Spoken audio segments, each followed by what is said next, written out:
आज हम लोग करेंगे बेसिक्स ऑफ स्टैटिस्टिक्स कि स्टैटिस्टिक्स क्या है, इसके क्या फंक्शंस हैं, इसकी क्या मीनिंग है, इसकी क्या क्या यूजेस हैं और कहाँ ये मिसयूज होता है, क्या इसकी लिमिटेशंस हैं।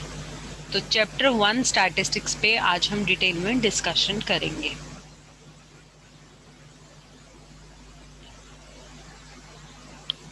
आप हर दिन अगर अपने आसपास देखेंगे, न्यूज़ सुनिए, चाहे न्यूज़पेपर पढ़िए, चाहे कोई मैगजीन देखिए, तो आपको ऐसी बहुत सारी चीज़ें अपनी सराउंडिंग में दिखाई देंगी जो स्टैटिस्टिकल इन्फॉर्मेशन से भरी पड़ी है।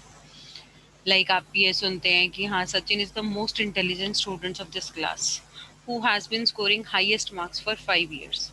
तो अगर एक टीचर ये कह रहा है ही इज यूजिंग स्टैटिस्टिक्स, अगर एक एडवर्टीजमेंट क्लेम करती है that their products fights with germs 10 times better than other brands, तो it is a statistical statement.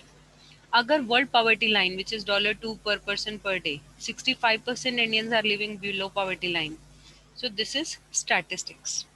लेकिन इनमें से कुछ स्टेटमेंट्स ऐसे भी होंगे जो न्यूमेरिकल स्टेटमेंट हैं but they are not statistics, right. तो हम देखेंगे ऐसा क्या डिफरेंस है, किसको हम स्टैटिस्टिक्स में इंक्लूड करते हैं और किसको नहीं करते।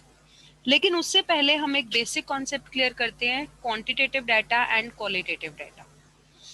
कोई भी डाटा, डाटा माना कोई भी डेटम से बना है word data, datum is singular, data is plural. तो डेटा माना कि जो चीज को आप नंबर्स में एक्सप्रेस कर पाओ, that is your quantitative data. जिस चीज को आप नंबर्स में एक्सप्रेस ना कर पाओ, that is your qualitative data. तो हर वो चीज जो नंबर्स में एक्सप्रेस हो सकती है दैट इज क्वांटिटेटिव, जो नंबर्स में एक्सप्रेस नहीं हो सकती दैट इज क्वालिटेटिव। तो those variables which can be expressed in numerical terms are known as quantitative variables। तो क्वांटिटेटिव वेरिएबल से रिलेटेड डाटा को कहा जाता है क्वांटिटेटिव डाटा। और जिन नंबर्स को आप क्वांटिटी में एक्सप्रेस नहीं कर सकते, मैं आपसे पूछूं कि आपकी हाइट कितनी है, तो आप मुझे नंबर्स में बता सकते हैं। वेट कितना है, नंबर में बता सकते हैं। आपके मार्क्स कितने आए 10th में, आप नंबर में बता सकते हैं। All these are quantitative data. लेकिन अगर मैं आपसे पूछूं कि आपका अपनी फैमिली में अटैचमेंट कितना है, आपका हेल्थ स्टेटस क्या है, आप में ऑनेस्टी कितनी है, आप में इंटेलिजेंस कितनी है, आप कितने कमिटेड हो अपने एकेडमिक्स को लेकर, you cannot express all these things in numbers, so we call it to be qualitative data, right। तो अभी हम क्लासिफाई करते हैं। आप खुद मुझे क्लासिफाई करके बताइए कि इनमें से कौन से क्वांटिटेटिव वेरिएबल हैं और कौन से आपके क्वालिटेटिव वेरिएबल्स हैं। So I am giving you few minutes, solve it and then proceed further. So I hope you must have done by now. So speed, distance and food production, they are quantitative and others are qualitative। Statistics को जब हम define करते हैं तो हम statistics को दो sense में डिफाइन करते हैं। One is singular sense, another one is plural sense. इसीलिए हम ये भी कहते हैं statistics is my favourite subject. तो जब मैं इसके बारे में एज अ सब्जेक्ट बात कर रही हूँ तो मैं लगा रही हूँ इज। और हम ऐसा भी कहते हैं statistics are showing a huge decline in India's GDP. तो स्टैटिस्टिक्स आर शोइंग। तो जब हम इनको एज अ डाटा रेफर करते हैं स्टैटिस्टिक्स को, then we call it in to be plural sense. तो हम दो सेंस में स्टैटिस्टिक्स की डेफिनेशन को देखेंगे, in singular sense and in plural sense. In singular sense statistics एक सब्जेक्ट है जो डील करता है कलेक्शन ऑफ डाटा से, ऑर्गेनाइजेशन ऑफ डाटा से, प्रेजेंटेशन ऑफ डाटा से, एनालिसिस ऑफ डाटा से एंड इंटरप्रिटेशन ऑफ डाटा से। मैं एक आपकी लाइफ से रिलेटेड एग्जांपल लेती हूँ। सपोज आज आप सारा दिन अपने ऊपर फोकस करें और ये ध्यान दें कि मेरे माइंड में किस क्वालिटी के थॉट्स आते हैं, और आप उन थॉट्स को 5 कैटेगरीज में डिवाइड करें, से नेगेटिव, वेस्ट, मॉडरेट और ऑर्डिनरी, पॉजिटिव एंड एनलाइटेंड। ये 5 कैटेगरी में मैंने थॉट्स को कलेक्ट किया और मैंने उन्हें ऑर्गेनाइज कर दिया अंडर 5 क्लासेस कि भाई मेरे नॉर्मल थॉट इतने चलते हैं, पॉजिटिव इतने चलते हैं, नेगेटिव इतने चलते हैं, वेस्ट इतने चलते हैं, और एक्स्ट्रा ऑर्डिनरी थॉट्स को मैं कह रही हूँ एनलाइटनिंग थॉट्स, वो इतने परसेंट चलते हैं। तो मेरे पास डाटा कलेक्ट हो गया, मैंने उसे ऑर्गेनाइज किया। Now I can present it in the form of a table or bar diagrams or graphs. So हम 3 तरह के प्रेजेंटेशन करेंगे। tabular presentation of data, diagrammatic presentation of data, and graphical presentation of data. जब हमने data को present कर लिया, फिर हम उसे एनालाइज करते हैं. एनालाइज मीन्स उसकी मीन, मीडियन, मोड, कोरिलेशन, सारे जो भी स्टैटिस्टिकल टूल्स हैं, तो हम वो अप्लाई करके उसमें से कुछ निकालना चाहते हैं. ठीक है, जैसे हमें पता लगा कि हाँ जी कोविड के इतने पेशेंट्स हैं, तो हमने उन्हें ऑर्गेनाइज किया, मेल इतने हैं, फीमेल इतने हैं, बीपी के इतने हैं, नॉन बीपी इतने हैं, शुगर वाले इतने हैं, बिना शुगर वाले इतने हैं. ऑर्गेनाइज किया, डाटा को प्रेजेंट किया इन the form of charts, bar diagrams and all. फिर हम एनालाइज कर रहे हैं कि डेथ रेट उनमें ज्यादा देखने में आ रहा है, दोज हु आर एजेड. तो ये हम मीन निकाल रहे हैं, मीन के बेसिस पे हम कह रहे हैं कि जिनकी डेथ हुई उनमें कॉमन क्या था. जब हमने उनका एवरेज निकाला, जब हमने उनमें कोरिलेशन निकाला, तो किस टाइप का कोरिलेशन सामने आया, और उसके बेसिस पे फिर हम इंटरप्रेट करते हैं डाटा को कि हाँ ये एजेड लोगों के लिए ज्यादा खतरनाक बीमारी है. तो इंटरप्रिटेशन ऑफ डाटा होता है on the basis of that.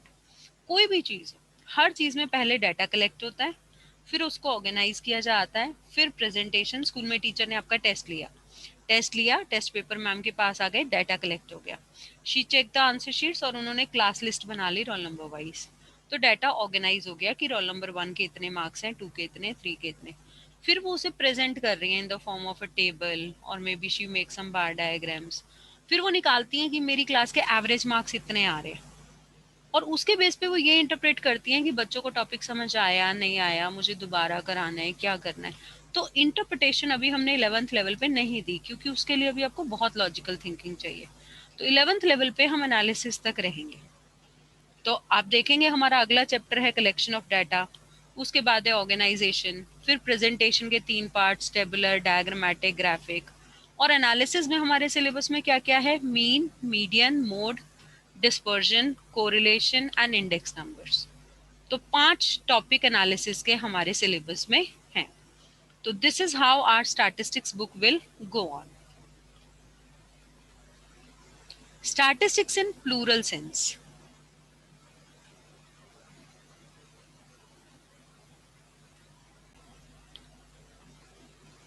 In plural sense, Horace Secrist एक बहुत बड़े स्टैटिस्टिशियन हुए, उन्होंने डेफिनेशन दी, और उसकी डेफिनेशन के बेसिस पे, इस डेफिनेशन के बेसिस पे हम इसको एनालाइज करते हैं.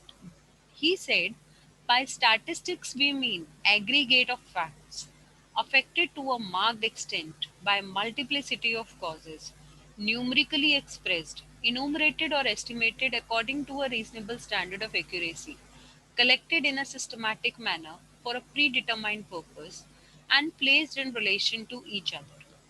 तो स्टैटिस्टिक्स से हमारा मतलब है कि एग्रीगेट ऑफ फैक्ट्स, यानी समेशन ऑफ फैक्ट्स. कि एक इंडिविजुअल फिगर को हम कभी भी स्टैटिस्टिक्स नहीं कहते. अगर मैं ये कहूँ my height is 5 feet 3 inch, it is not statistics. जब बहुत सारे लोगों का डाटा हो, क्योंकि एक फिगर को ना तो आप टेबुलेट कर सकते हो, ना बार डायग्राम बनेगा, ना ग्राफ बनेगा, ना मीन निकलेगी, करोगे क्या उससे. तो इंडिविजुअल फिगर को स्टैटिस्टिक्स नहीं कहते. बहुत सारे फिगर्स हो तो उसे स्टैटिस्टिक्स कहा जाता है. Then statistics are affected to a marked extent by multiplicity of causes. अगर मेरी हाइट 5 फीट 3 इंच है, तो उसके पीछे कई रीजन है. मैं फीमेल हूँ, फीमेल्स की हाइट कंपैरेटिवली कम होती है. I am an Indian, Indians generally बहुत लंबे नहीं होते, आप देखेंगे ऑस्ट्रेलियन टीम पूरी बहुत लंबी है. तो आपकी जोग्राफिकल फैक्टर्स हो जाते हैं. देन मेरे पेरेंट्स में कोई भी बहुत ज़्यादा टॉल नहीं है, तो there are genetic effects also. तो कोई भी जो डाटा होता है, किसी का भी कोई भी डाटा, चाहे उसकी हाइट हो, वेट हो, मार्क्स हो, they are affected to a marked extent by multiplicity of causes. वो डाटा कई कारणों से अफेक्ट हो रहा होता है, उसके पीछे एक वजह नहीं होती. पॉवर्टी है इंडिया में, उसके पीछे बहुत सारे कारण हैं. अनएम्प्लॉयमेंट है, बहुत सारे कारण हैं. They are numerically expressed. हम स्टैटिस्टिक्स में सिर्फ क्वांटिटेटिव डाटा को स्टडी करते हैं. ये बात हम लिमिटेशन में भी कहेंगे कि स्टैटिस्टिक्स की सबसे बड़ी लिमिटेशन है कि वो क्वालिटेटिव डाटा को इग्नोर करती है. और हमारी जिंदगी में 20% चीजें मुश्किल से ऐसी हैं जिन्हें क्वांटिफाई किया जा सकता है. 80% चीजें नॉन क्वांटिफिएबल हैं, उनके ऊपर स्टैटिस्टिक्स अप्लाई हो ही नहीं पाता. Like my height has increased, ये कोई स्टैटिस्टिक्स नहीं है. My height, which had increased by 2 inches last year, has increased by 5 inches this year. This is a statistical statement. Statistics को या तो आप इनूमरेट कर सकते हो या एस्टिमेट. इनूमरेट माना कि आपके अगर 100 लोगों का यूनिवर्स था, सपोज मेरी क्लास में 100 स्टूडेंट्स थे जिनका मुझे डाटा लेना था, मैंने हर एक का डाटा कलेक्ट किया, तो इनूमरेशन. और मैंने उनमें से 10 के बेस पे एक कंक्लूजन निकाल दिया. जैसे आपने कई लोगों के मुंह से सुना होगा, इंडियंस ऐसे होते हैं, अमेरिकन ऐसे होते हैं, पंजाबीज ऐसे होते हैं. उनसे आप पूछोगे कितने पंजाबी से मिले हो, तो मे बी वो एक से भी नहीं मिले. तो ऐसी स्टेटमेंट्स तो रिलायबल ही नहीं होती, they are just passing time. लेकिन अगर मान लो आप सिर्फ 100 अमेरिकन से मिले और आप कोई कंक्लूजन दे रहे हो, तो वो बहुत रिलायबल कंक्लूजन नहीं होगा, क्योंकि आप एस्टिमेट कर रहे हो. आप 100 अमेरिकन के बेसिस पे पूरे अमेरिकन के कैरेक्टर पे या उनके लाइफस्टाइल पे या उनके कल्चर पे कुछ भी बोल रहे हो, दैट इज नॉट रिलायबल. तो इनोमरेशन मीन्स सेंसस, यानी जितना आपका डाटा है, जितना आपका यूनिवर्स है, each and every item of the universe आपने उसका डाटा कलेक्ट किया है. और एस्टिमेशन माना आपने सैंपल मेथड यूज किया, यानी अगर 100 लोग थे उनमें से 10 का डाटा लिया. जैसे अगर मैं एक इंस्पेक्टर बन के कहीं गई हूँ, सीबीएसई इंस्पेक्टर हूँ, स्कूल में इंस्पेक्शन करने गई हूँ, तो it is not feasible for me कि मैं हर टीचर की सारी नोटबुक्स चेक करूंगी. तो मे बी मैं गई किसी भी क्लास में, 4-5 बच्चों की नोटबुक्स देख ली, उसके बेस पे मैंने अपनी एक रिपोर्ट बना दी कि स्कूल में ये स्टैंडर्ड मेंटेन हो रहा है. इट विल बी कॉल्ड कि मैंने एस्टिमेशन किया, इनूमरेशन नहीं की. Statistics are collected in a systematic manner. Haphazard way में नहीं कि कहीं से कुछ भी डाटा उठा लिया, एक प्रॉपर सिस्टमैटिक वे में, प्रॉपर आपने क्वेश्चनेयर बनाया होगा, एक ही मेथड फॉलो किया होगा सबके साथ. तो सिस्टमेटाइज्ड वे में आपने डाटा कलेक्ट किया. It is collected for a pre determined purpose. You know, आजकल लोगों का एक चस्का है, वो अपने व्हाट्सएप पे डाल देते हैं, आप मेरे बारे में क्या सोचते हैं, कृपया मुझे पोस्ट करें. किस लिए कर रहे हैं वो ये डाटा? टाइम पास के लिए. तो उसको स्टैटिस्टिक्स नहीं कहेंगे. स्टैटिस्टिक्स कलेक्ट करने का हमारा एक पर्पस होता है, हम जानना चाहते हैं कोविड कितने लोगों को है, ताकि हम उस हिसाब से डिसाइड करें अभी स्कूल खोलना है, नहीं खोलना है, क्या करना है. तो it is collected for a pre determined purpose, and then the statistics are placed in relation to each other. जैसा कि आपने माइक्रो इकोनॉमिक्स में शायद पढ़ा हो, there is a law called law of demand. Price rises, quantity demanded falls. तो हम दो वेरिएबल को एक दूसरे के साथ जोड़ रहे हैं कि ये वेरिएबल बढ़े तो ये वेरिएबल कम होता है. तो हम स्टैटिस्टिक्स में वेरिएबल्स को आपस में एक दूसरे से रिलेट करते हैं. ओके. तो अगर आप इस डेफिनेशन को डायरेक्ट वे लर्न करेंगे आपको नहीं होगी. आप ये पॉइंट्स लर्न करिए और फिर डेफिनेशन बनाइए. See, by statistics we mean aggregate of facts, comma, affected to a marked extent by multiplicity of causes, comma, numerically expressed, comma, enumerated or estimated according to a reasonable standard of accuracy, collected in a systematic manner for a predetermined purpose and are placed in relation to each other. तो पहले ये points learn करेंगे तो ये definition करना आपके लिए बहुत इजी हो जाएगा. तो वंस अगेन अब आप ये चेक करिए कि क्या ये स्टैटिस्टिक्स हैं या ये numerical statements. Every numerical statement is not statistics, but every statistics is a numerical statement. ये अच्छा नहीं लगता कि मैं हर वीडियो में आपको रिमाइंड कराऊं, लेकिन because I am a teacher by profession, तो एक टेंडेंसी है बार बार आप लोगों को रिमाइंड कराना पड़ता है, उसकी आदत भी हमें लग गई है. स्टेशनरी आई होप आप लेके बैठे हैं, साथ साथ नोट कर रहे हैं. तो नोट करिए, statistics, all statistics are numerical facts, but all numerical facts are not statistics, right? तो अभी आप बताइए मुझे, यहाँ पे पॉज कर लीजिए वीडियो को और देखिए कौन कौन सी स्टेटमेंट स्टैटिस्टिक्स है और कौन सी स्टैटिस्टिक्स नहीं है. आई होप आप लोगों ने कर लिया होगा. I have ₹1000 in my purse. It is a numerical fact, not statistics. क्यों? क्योंकि आप देख रहे हैं कि यहाँ पर कोई एग्रीगेट ऑफ फैक्ट्स नहीं है, कोई ऐसी चीज नहीं है जो स्टैटिस्टिक्स से कोरिलेट की जा सके. I keep ₹1000 on an average. On an average means आपने 30 डेज का डाटा कलेक्ट किया होगा फिर निकला होगा, तो it is statistics. This boy has played 10 matches to represent our school. अगर स्टेटमेंट यहीं तक होती तो स्टैटिस्टिक्स नहीं होती, लेकिन आगे स्टैटिस्टिक्स आ गया and won 50%, so now it becomes a statistical statement. India's per capita income is far less than USA. कोई हमें नंबर्स नहीं दे रखे, मैं तुमसे बहुत अच्छी हूँ, तुम मुझसे बहुत अच्छे हो, ये सब स्टेटमेंट्स, ये स्टेटमेंट्स हैं, they are not statistics. No, I like you very much, it is not any means statistics anyhow. Sonia spends ₹30 per day for going to office. अब एक पर्टिकुलर इंडिविजुअल का डाटा है ये सिर्फ, तो इसलिए ये स्टैटिस्टिक्स नहीं है। An Indian spends rupees one spends 1 hour in traveling for reaching office on an average. तो ये जो है ये आपका स्टैटिस्टिक्स है, बिकॉज एवरेज दी हुई है।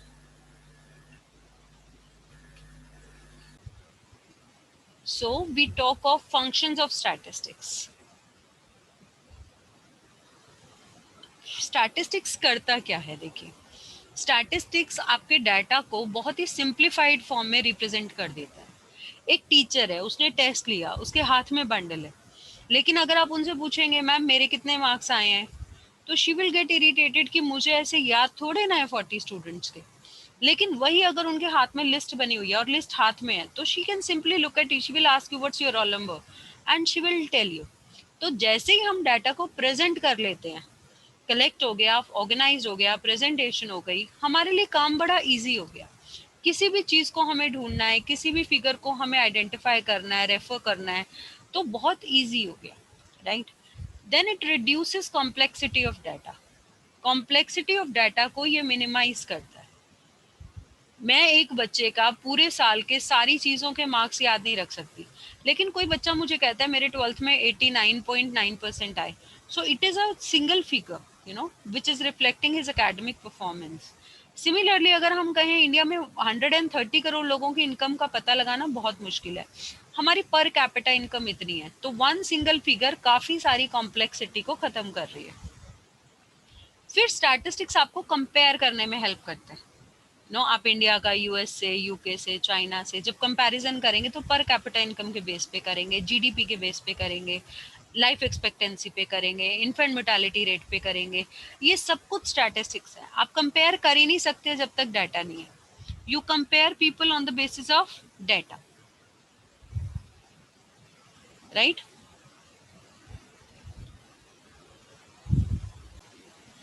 Next is testing hypothesis. Hypothesis कैसे होता है, हम कोई भी थ्योरी बनाने से पहले ना एक एजम्पशन ले लेते हैं। मैंने एज्यूम कर लिया mister X is a gentleman. अब मैं पूरा डाटा कलेक्ट करूंगी, डाटा कलेक्शन के बाद I can make it to be a theory और make it to be a law. वैसे हम ह्यूमन बींग्स के बारे में ऐसे लॉ नहीं बनाते। सपोज मैंने हाइपोथेसिस ले लिया कि जब प्राइस बढ़ता है तो क्वांटिटी डिमांडेड कम होती है, या मैंने हाइपोथेसिस ले लिया कि डेंगू मच्छर के काटने से होता है। अब मैं डाटा कलेक्ट करूंगी, जितने भी पेशेंट्स आ रहे हैं मैं चेक करूंगी क्या इनको मॉस्किटो बाइट का सिग्नल्स हैं, क्या ऐसा आ रहा है इनकी रिपोर्ट्स में, यस यस यस यस।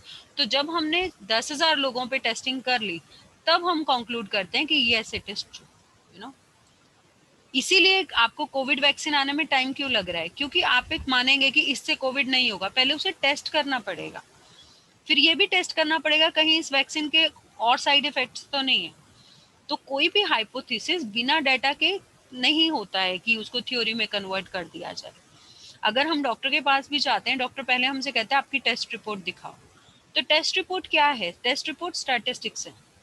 वो हमारी बॉडी का स्टैटिस्टिक्स जानना चाहता है, हमारी बॉडी में क्या चीज़ कितनी है, हीमोग्लोबिन क्या है, हमारे प्लेटलेट कितने हैं। तो हमारी बॉडी का स्टैटिस्टिकल डिटेल्स मांग रहा है वो हमसे। तो कोई भी हाइपोथेसिस टेस्ट होगा बिना डाटा के, अगर वो हो रहा है तो that is just a layman statement, it can not be called to be a law और theory. Then for formulation of policies, जब भी गवर्नमेंट को कोई पॉलिसी बनानी है, किसी कंपनी को कोई पॉलिसी बनानी है, किसी बिजनेसमैन को कोई पॉलिसी बनानी है, तो वो बनती है on the basis of facts and figures, on the basis of statistical statements. जैसे हमने ये देखा इंडिया में सबसे बड़ा रीजन है पॉपुलेशन का preference for a male child. तो हमने जेंडर इनइक्वालिटी पे काम करना शुरू किया, बेटी बचाओ बेटी पढ़ाओ, हमें ये भी दिखा कि अगर वुमेन एजुकेटेड होगी तो जेंडर इनइक्वालिटी काफी हद तक कम होगी। तो हमने पॉलिसी बनाई बेटी बचाओ बेटी पढ़ाओ। हमने सारे स्टैटिस्टिक्स से ये देखा कि इंडिया में एम्प्लॉयमेंट जनरेट नहीं हो रहा और इसी कारण से पॉवर्टी है, इसी कारण से हमें प्रॉब्लम आ रही है। तो हमने एक पॉलिसी बनाई आत्मनिर्भर भारत। तो कोई भी पॉलिसी बनती है उसके पीछे स्टैटिस्टिक्स होते हैं, बिना स्टैटिस्टिक्स के कोई पॉलिसी नहीं बनती।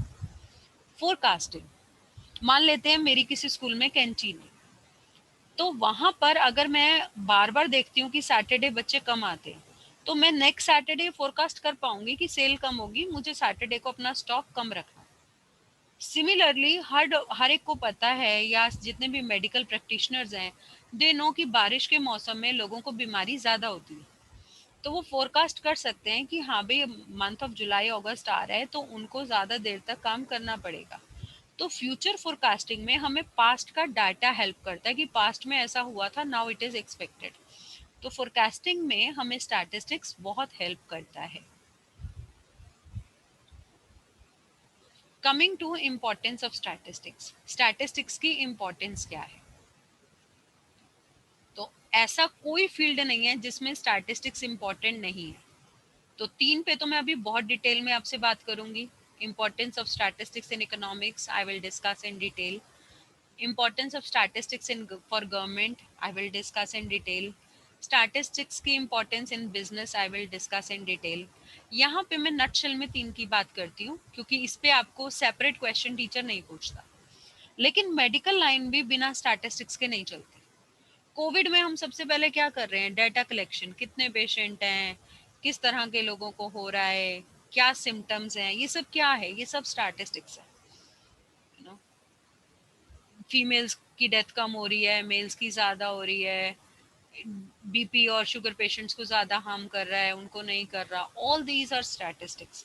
जब हम डॉक्टर को अपनी रिपोर्ट दिखाते हैं, it is nothing but statistics. आपने कभी अपना ब्लड रिपोर्ट या यूरिन रिपोर्ट देखा हो तो आपने देखेंगे उसमें फिगर्स ही होते हैं। उसमें एक आइडियल भी दे रखा होता है कि यहाँ से लेके यहाँ तक होना चाहिए, ये रेंज है। तो रेंज क्या है? It's statistics. रेंज माना मिनिमम एंड मैक्सिमम नंबर, उसको रेंज कहते हैं हम स्टैटिस्टिक्स में। मैं आगे पढ़ाऊंगी आपको डिस्पर्जन में।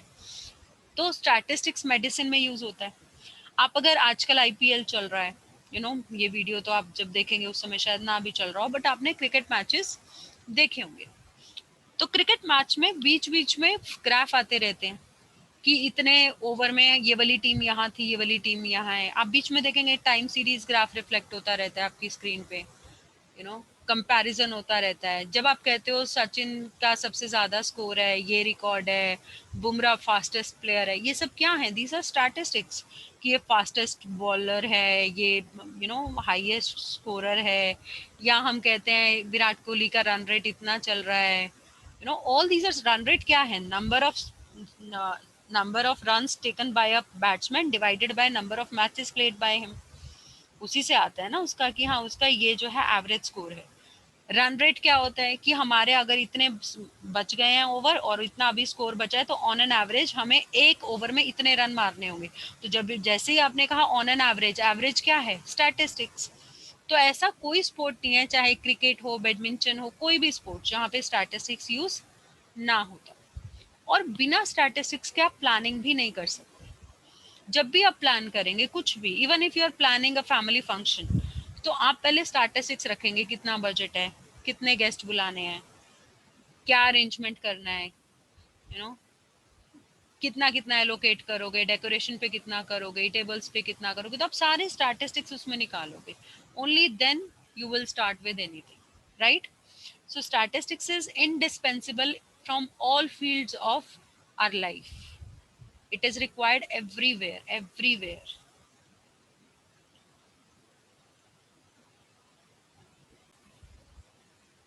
तो हम लोग बात करेंगे अब एक एक करके तीन फील्ड की डिटेल में। इकोनॉमिक्स में क्या इंपॉर्टेंस है स्टार्ट्स का, गवर्नमेंट के लिए क्या है, और एक बिजनेसमैन के लिए क्या है। तो एक इकोनॉमिस्ट, मैं बार बार रिपीट नहीं करूंगी, सभी नोट साथ साथ लेते रहेंगे कि जैसे 6 पॉइंट्स नोट करके रख लिए, है ना, या फिर स्क्रीनशॉट लेते रहे। तो फॉर्मुलेशन ऑफ इकोनॉमिक थ्योरीज, कि जब हमें कोई इकोनॉमिक थ्योरी बनानी होती है तो हमें स्टार्ट्स चाहिए होता है।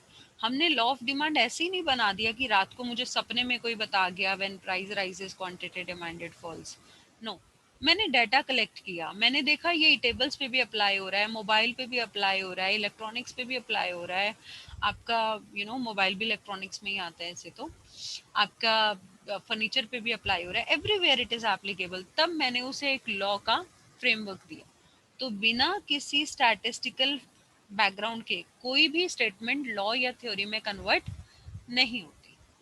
देन पॉलिसी फॉर्मुलेशन, गवर्नमेंट को कोई भी पॉलिसी बनानी है, चाहे पॉवर्टी को लेके, चाहे अनएम्प्लॉयमेंट को लेके, तो पहले डाटा चाहिए। डाटा बताएगा ये प्रॉब्लम है, इस लेवल तक है, इस वजह से, फिर उसके अकॉर्डिंग पॉलिसी बनेगी।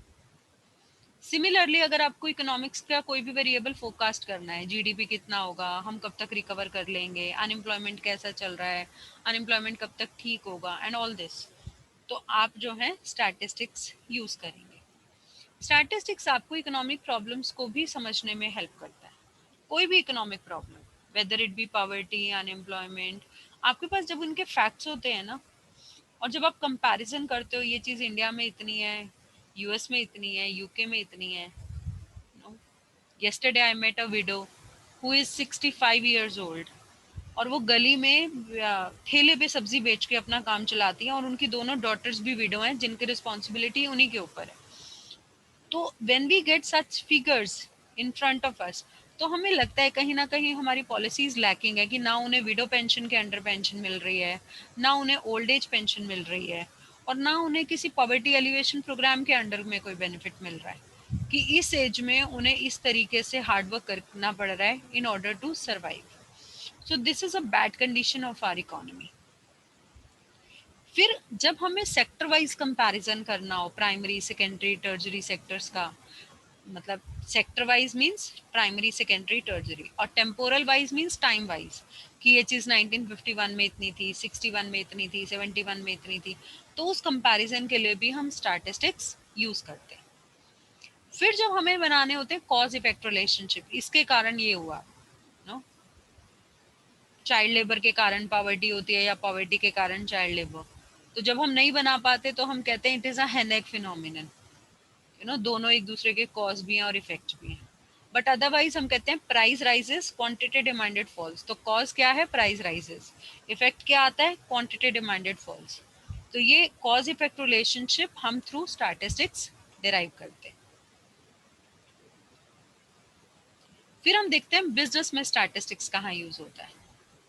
बिजनेस में आप मार्केटिंग कर रहे हैं, तो आप पहले ये पता लगाएंगे मेरे प्रोडक्ट की डिमांड कितनी है, या मेरे कॉम्पिटिटर्स का क्या प्राइस है, या मार्केट में कंज्यूमर की नीड्स क्या है, आप सर्वे करेंगे। तो मार्केटिंग के लिए आपको पूरा डेटा चाहिए। आप प्रोडक्शन करने लगेंगे, आप एस्टिमेट लगाएंगे, इतना रॉ मटेरियल चाहिए, इतनी लेबर लगेगी, इतना फ्यूल लगेगा, इतना ये चीज़ ऑर्डर करना है, वहाँ आपको पूरे डेटा चाहिए। आप फाइनेंस करेंगे तो आप डाटा देखेंगे कि अगर मैं बैंक से लूँ इतना रेट ऑफ इंटरेस्ट पड़ रहा है, उधर से लूँ इतना पड़ रहा है। डिफरेंट सोर्सेज है मेरे पास फाइनेंस के, कहाँ मुझे कॉस्ट मिनिमम पड़ रही है, कहाँ से मुझे लोन चीपेस्ट मिल रहा है। अकाउंटिंग तो पूरा ही स्टैटिस्टिक्स है, पूरे नंबर्स में आपका जो है पूरा हम रिकॉर्ड मेंटेन कर रहे हैं। फिर हम उसकी कैलकुलेशंस कर रहे हैं जिसके बेसिस पे हम इंटरप्रिटेशंस कर सकते हैं कि हमें प्रॉफिट हुआ, लॉस हुआ, बिजनेस सस्टेन करेगा नहीं करेगा। So they are all figures. Purchase department पूरा स्टैटिस्टिक्स मेंटेन करता है, इतना माल आया, इतना यूज हुआ, इतना बचा हुआ है, इतने दिन तक चलेगा, इतने दिन में दोबारा ऑर्डर करना है। All statistics are there in purchase department. Investment करने से पहले हम डाटा देखते हैं, किस कंपनी का 5 साल का, 10 साल का हम रिकॉर्ड चेक करते हैं। डिविडेंड ये कितना पे कर रही है, इसकी फाइनेंशियल कंडीशन कैसी है, प्रोजेक्ट ए में इन्वेस्ट करने में ज़्यादा फायदा है या प्रोजेक्ट बी में, everything. No Similarly, for banking also we maintain statistics, right? Statistics and government. Government को अपने एडमिनिस्ट्रेशन के लिए स्टैटिस्टिक्स चाहिए होता है, टू फाइंड आउट कि हाँ भाई इतने लोग इंडिया में रहते हैं, इतनों का आधार कार्ड बना है, इतनों का नहीं बना, इतने लीगल केसेस चल रहे हैं, कोर्ट में इतने केस चल रहे हैं, तिहाड़ में इतने जो है क्रिमिनल्स हैं, ऑल दिस। तो अपने एडमिनिस्ट्रेटिव टास्क के लिए गवर्नमेंट को सारा डाटा चाहिए, जीएसटी कितना आ रहा है, कहाँ से आ रहा है, कहाँ खर्च हो रहा है। पॉलिसी फॉर्मुलेशन, गवर्नमेंट को जो भी पॉलिसीज बनानी है, नो इस समय पे हम मनी सप्लाई बढ़ाएं या कम करें, टैक्सेस बढ़ाएं या कम करें, उसके लिए गवर्नमेंट को डाटा चाहिए। गवर्नमेंट जब जनरल पब्लिक को रिपोर्ट करती है, 5 साल के बाद हमारे इंडिया में तो हमारे पॉलिटिशियंस हमें रिपोर्ट करते हैं at the time of election. तो आप देखेंगे उसमें वो बड़ी लंबी लंबी बातें करते हैं कि हमने ये कर दिया। तो वो रिपोर्ट स्टैटिस्टिकल होनी चाहिए, थ्योरेटिकल बड़ी बड़ी बातें नहीं होनी चाहिए।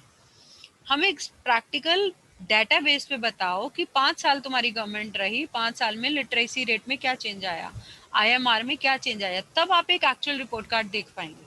लेकिन क्योंकि इंडिया में अभी भी इलिटरेसी ना हो लेकिन एजुकेटेड लोग नहीं है, लिटरेट और एजुकेटेड में फर्क होता है। तो एजुकेटेड नहीं है तो वो समझ नहीं पाते कैसे उन्हें बेवकूफ बनाया जा रहा है, या कैसे उन्हें कभी धर्म के नाम पे फंसा दिया जाता है, कभी उन्हें कास्ट के नाम पे, कभी रीजन के नाम पे। लेकिन जो एक्चुअल रिपोर्टिंग होनी चाहिए वो नहीं आती है सामने। फोरकास्टिंग, गवर्नमेंट को भी फोरकास्ट करना होता है। गवर्नमेंट एक ये चाहती है जानना कि भाई कमिंग क्वार्टर में मुझे जीएसटी से कितना फंड आएगा, मैं कहाँ कहाँ खर्च करूंगी, कितनी हमें पीपी टिकट मंगानी पड़ेंगी, कितना हमें कहाँ खर्चा करना पड़ेगा। तो फॉर फोरकास्टिंग गवर्नमेंट भी स्टैटिस्टिक्स यूज करती है। अपने ऑफिशियल रिकॉर्ड्स पूरे करने होते हैं गवर्नमेंट को, डिफरेंट मिनिस्ट्रीज के, डिपार्टमेंट्स के। तो वो सारा स्टैटिस्टिक्स गवर्नमेंट कलेक्ट करती है। हर 10 साल में तो सेंसस सर्वे होता ही है, जिसमें हम पूरे इंडिया का डाटा लेते हैं कि कितनी हमारी पॉपुलेशन है, कितने मेल हैं, कितने फीमेल हैं। डिटेल्ड थॉरो डाटा कलेक्शन होती है एवरी 10 ईयर्स, उसे कहा जाता है सेंसस ऑपरेशन। लेकिन उसके अलावा भी नॉर्मली भी टाइम टू टाइम रिकॉर्ड्स पूरे होते हैं, जैसे हर 3 महीने पे बैंकिंग की रिपोर्ट आरबीआई लॉन्च करेगा। तो that way different department, different authorities को ऑफिशियल रिकॉर्ड्स पूरे करने होते हैं, जो कि जहां पर स्टैटिस्टिक्स यूज होता है। अब हम बात करते हैं लिमिटेशंस ऑफ स्टैटिस्टिक्स की, कि कहाँ कहाँ स्टैटिस्टिक्स में कमियां हैं, कहाँ स्टैटिस्टिक्स लैक करता है। स्टैटिस्टिक्स की कुछ लिमिटेशंस हैं, जिनमें से कुछ लिमिटेशंस हैं स्टैटिस्टिशियंस की, लेकिन उन्हें कह दिया गया लिमिटेशन स्टैटिस्टिक्स की। जैसे it does not deal with qualitative data. लेकिन आप देखेंगे क्वालिटेटिव डाटा में भी स्टैट्स यूज होता है। कैसे होता है? ग्रेडिंग करके। जैसे हमने कह दिया ब्यूटी, तो हमें जो मोस्ट ब्यूटीफुल लग रहा है grade 1, grade 2, grade 3, grade 4, grade 5, ऐसे हम उसको क्वांटिफिकेशन कर लेते हैं इनडायरेक्टली। तो इनडायरेक्टली क्वालिटेटिव में भी हम स्टैटिस्टिक्स अप्लाई कर देते हैं, हालांकि ये सिर्फ क्वांटिटेटिव के लिए ही यूज हो सकता है। इसी तरीके से करप्शन में हमने रैंकिंग कर दी, कंट्रीज की रैंकिंग कर दी, तो उसको क्वांटिफाई कर दी। Does not study individuals. लेकिन जब हम एग्रीगेट्स पढ़ रहे हैं तो वो इंडिविजुअल्स का ही तो समेशन है ना, एक इंडिविजुअल को ये स्टडी नहीं करता। लेकिन आप देखेंगे एक ही इंडिविजुअल के अगर आप कई फैक्ट्स ले लें तो वो भी तो स्टैटिस्टिक्स बन जाएगा। तो सुपरफिशियल लेवल पे जो बुक्स कहती हैं, मैं थोड़ा उससे आपको डीप लेके जा रही हूँ। अगर मैं ये कहूँ कि सुमन की हाइट 5 फीट 3 इंच है, तो इस डाटा को स्टैटिस्टिक्स डील नहीं करेगा, क्योंकि ये एक इंडिविजुअल का डाटा है, एग्रीगेट नहीं है। लेकिन अगर मैं सुमन के बारे में ही 50 फैक्ट्स ले लूँ, तो सुमन का वेट इतना है, हाइट इतनी है, एकेडमिक स्किल्स इतने हैं, ये तो पूरे स्टैटिस्टिक्स हो जाएंगे। फिर उसके बाद हम एनालिसिस कर सकते हैं, एवरेज निकाल सकते हैं, कंपैरेटिव स्टडी कर सकते हैं। लेकिन वो थोड़ा डिफिकल्ट होगा, क्योंकि हाइट की अब जो यूनिट है वो अलग है, वेट का यूनिट अलग है, इनकम का यूनिट अलग है, एकेडमिक्स का यूनिट अलग है। तो वो टेक्निकल टास्क हो जाएगा। लेकिन ये नहीं डील नहीं करते, या बिल्कुल ही डील नहीं करता। थोड़ा सा एक अलग पर्सपेक्टिव से भी चीजों को देखो। ये नहीं है कि जिस एंगल से बुक ने दिखा दिया या बुक ने जहां तक सर्च किया आप वहीं तक सोचो। हो सकता है कल को मैं आपकी डेफिनेशन लिखवाऊं कि according to mister so and so statistics is like this. तो जरूरी थोड़े ना हम जिंदगी भर हॉरेस सेक्रेस्ट की डेफिनेशन पढ़ेंगे। आने वाले टाइम में आपकी पढ़ें, क्या पता, है ना। तो उस पर्सपेक्टिव से चीजों को पढ़ा करो, तब पढ़ाई में इंटरेस्ट आएगा। Statistical laws are not exact. Not exact means कि ऑन एन एवरेज ये सच होते हैं। ऑन एन एवरेज मैं एक दिन में 12 घंटे काम करती हूँ, बट जिस दिन मेरी तबीयत ठीक नहीं होती तो मे बी मैं 5 ही घंटे काम करती हूँ। और जिस दिन मैं बहुत एनर्जेटिक होती हूँ मैं 20-20 घंटे भी काम करती हूँ। तो they are true only on an average, तो एग्जैक्ट नहीं होते, that's true. It can be misused, ये वाला जो लिमिटेशन है ये स्टैट्स का नहीं है, ये स्टैटिस्टिशियंस का है। आपके घर में चाकू है, कोई उससे सब्जी काटने की बजाय किसी का पेट काट दे तो ये चाकू का फॉल्ट नहीं है, ये काटने वाले का फॉल्ट है। तो स्टैटिस्टिक्स कैन बी मिसयूज्ड, ये स्टैटिस्टिक्स की लिमिटेशन नहीं है, ये स्टैटिस्टिशियंस की लिमिटेशन है। तो इस पे मैं अभी और डिटेल में आगे आपसे नेक्स्ट स्लाइड में डिस्कशन करूंगी। Lack of homogeneity of data, कई बार क्या होता है डाटा होमोजीनियस नहीं होता, कुछ डाटा किलोमीटर में है, कुछ मीटर में है, कुछ सेंटीमीटर में है, तो चलो उसको तो हम एक यूनिट में बना भी लें। कई बार डाटा वैसे भी होमोजीनियस नहीं होता कि अगर आप कंपैरेटिव स्टडी कर रहे हैं मेरे मार्क्स की with a tribal area student, you know, एक अर्बन एरिया में रहने वाले बच्चे के मार्क्स की with a tribal area student जिसको ऑनलाइन क्लासेस नहीं मिल पा रही, तो ये डाटा होमोजीनियस नहीं है, उस पर आप स्टैटिस्टिक्स अप्लाई नहीं कर सकते। स्टैटिस्टिक्स को सिर्फ एक्सपर्ट्स यूज कर सकते हैं। एक आम आदमी को जब वो चार्ट देखता है, जब वो कोई बार डायग्राम देखता है, या वो कोई टाइम सीरीज ग्राफ देखता है, उतने लेवल तक तो शायद समझ आ भी जाए, वो भी वो भी तब अगर वो बेशक स्टैटिस्टिक्स का एक्सपर्ट ना हो लेकिन एजुकेटेड हो। इलिटरेट को तो वो भी समझ में नहीं आएगा। लेकिन अगर हम बात करें रिग्रेशन एनालिसिस, आगे बहुत सारे ऐसे टेक्निकल चीजें आएंगी, index numbers, indices, which a layman can never understand. और इन दैट केस जिसने भी स्टैटिस्टिक्स नहीं पढ़ा वो लेमैन ही है। जैसे हम कितने भी एजुकेटेड हैं, I am an author of many books, लेकिन फिर भी डॉक्टर की भाषा मुझे समझ में नहीं आती बिकॉज मेरी मेडिकल बैकग्राउंड नहीं है।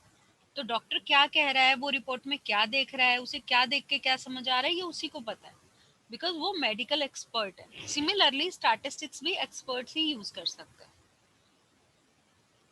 अब स्टैटिस्टिक्स देखो मिसयूज कैसे होता है। Statistics is mostly a tool of analysis, and these tools are used to analyze and interpret the collected information in an inquiry. So सीधे सीधे statistics ना तो कुछ प्रूव करता है ना डिसप्रूव करता है, ये सिर्फ एक टूल है, आप उस टूल को यूज करो मिस यूज करो। आप देखते हैं जब इलेक्शन का टाइम आता है दोनों पार्टीज ये क्लेम करती हैं दे आर एक्सीलेंट, और दोनों अपने अपने तरीके से स्टैटिस्टिक्स को मॉडिफाई करके प्रेजेंट भी कर देती हैं। तो स्टैटिस्टिक्स को बड़ा इजीली मोल्ड किया जा सकता है, बड़ा इजीली चेंज किया जा सकता है, और उसको इस तरीके से प्रेजेंट किया जा सकता है कि वो झूठ भी नहीं होगा लेकिन वो बहुत कुछ छुपा जाएगा। No, there is a joke हम सुना करते थे बचपन में कि हमारे लड़के के आगे पीछे गाड़ियां घूमते हैं, शादी के टाइम बताया तो लड़की वाले खुश, उन्होंने शादी कर दी, शादी के बाद पता लगा लड़का ट्रैफिक पुलिस मैन है। तो ये स्टैटिस्टिक्स कुछ ऐसा ही करता है, स्टेटमेंट्स को कुछ ऐसे बोलता है कि बात झूठ भी नहीं होती लेकिन बात की इंटरप्रिटेशन बदल जाती है। फॉर एग्जाम्पल मैं आपसे कहूँ मैंने आज तक जितने बच्चों को पढ़ाया है सबके मार्क्स 100% आए हैं, you will be like ma'am से अच्छा कोई टीचर ही नहीं है धरती पे। पता चला कि मैंने एक ही बच्चा पढ़ाया था, उसके 100 नंबर आ गए। तो मैंने झूठ भी नहीं बोला लेकिन मैंने बात को इस तरीके से मैनिपुलेट करके बोला कि उसका मीनिंग बदल गया।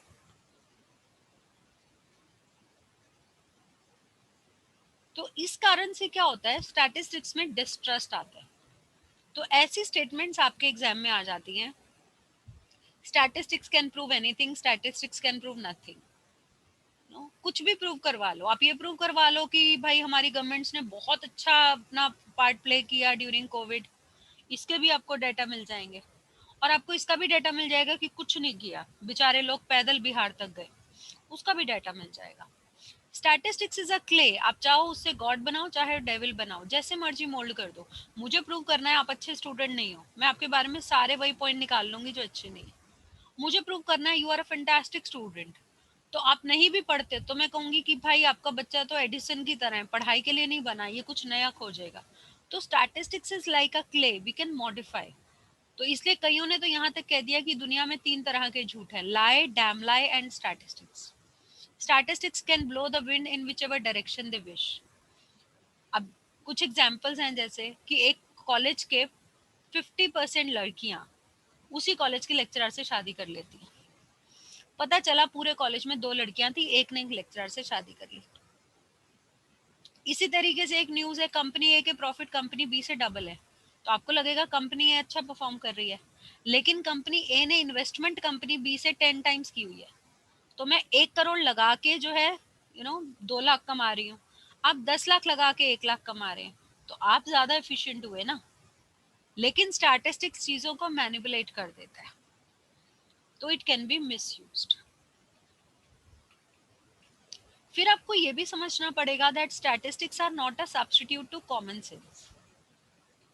दुनिया में कॉमन सेंस का तो सब्स्टिट्यूट कोई भी नहीं है, कोई भी नहीं है तो स्टैटिस्टिक्स भी नहीं है। नो, कॉमन सेंस एक बहुत प्यारा टर्म है, मतलब common sense is not very common, और जिनमें होती है they succeed like anything with the simplest of degrees. तो there is an interesting story कि एक बार 4 लोगों की एक फैमिली थी, हस्बैंड वाइफ 2 बच्चे। उन्होंने नदी पार करनी थी। फादर को ये पता था मेरी फैमिली की एवरेज हाइट 5 फीट है और नदी की एवरेज डेप्थ जो है वो 4 फीट है। तो उन्होंने कहा हम तो पैदल निकल जाएंगे, नदी पार हो जाएगी। लेकिन इतना आपको पता होना चाहिए कि हाइट एक तो बच्चों की और बड़ों की एवरेज में सब तो 5 फीट नहीं है, और नदी भी शुरू में कम गहरी होगी, आगे जाके वो 4 फीट नहीं होगी, वो 6-7 फीट भी होगी, और वो सारे डूब गए। तो कुछ कॉमन सेंस यूज करना चाहिए। Statistics are not a substitute for common sense. आपने डाटा कलेक्ट किया, डाटा कलेक्ट करने पे आपके सामने रिजल्ट आया कि जहां डॉक्टर ज्यादा है वहां डेथ रेट ज्यादा है, तो क्या आप ये कंक्लूड कर दोगे doctors are responsible for death rate? No. इसी तरीके से डाटा कह दे कि जहां जिस साल बारिश ज्यादा हुई बर्थ रेट ज्यादा था, तो क्या आप ये कह देंगे rainfall is responsible for birth rate? No. तो statistics are not substitute for common sense. So thanks for watching. कोई डाउट्स हो feel free to write in comment box. My mail I D is suman@gmail.com and don't forget to subscribe the channel, ताकि आपको ये पता लगता रहे किस topic पे नया वीडियो आ गया है। Thank you so much. Be blessed, be happy.